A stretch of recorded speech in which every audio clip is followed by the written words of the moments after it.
Lugupeetud abiellujad, olete tulnud täna Pärnu maavalitsuse saali, et kirjutada alla teie jaoks ühele tähtsale dokumendile.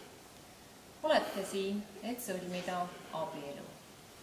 Teie südamed on sõlminud lepingu. Täna annate sellele lepingule seadusliku tähenduse. Tuli päev ja päike tõusis varem kui eile, et valgustada teed, mis algab täna ja kulgeb läbi elu. Sel teel on laiust vaid nii palju, et anda ruumi kahele inimesele, kes astuvad ühte sammu, kelle südamed löövad ühes taktis, kes kõnnivad käsikäes tuleviku poole.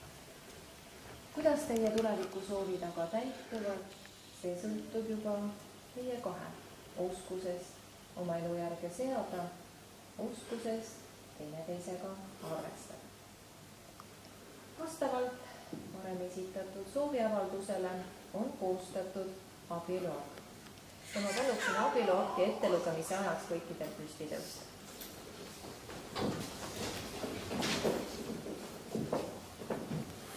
Abieluakt number 63. Täna 5.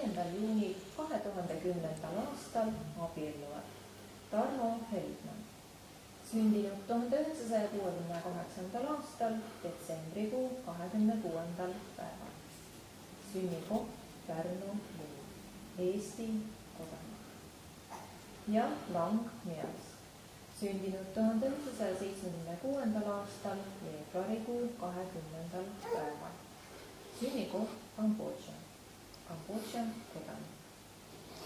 Perekonnanimed pärast abielu sõlmimist Feldman ja naisel Meas. Kas abieluakti kantud andmed olid õiged ja teie mõlemad jääte kindlaks soovile sõlmida abielu, siis palun vastake jah sõna.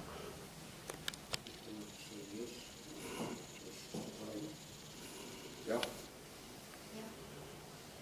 Teie nõusoleku kinnituseks palun andke allkirjad abieluaktile.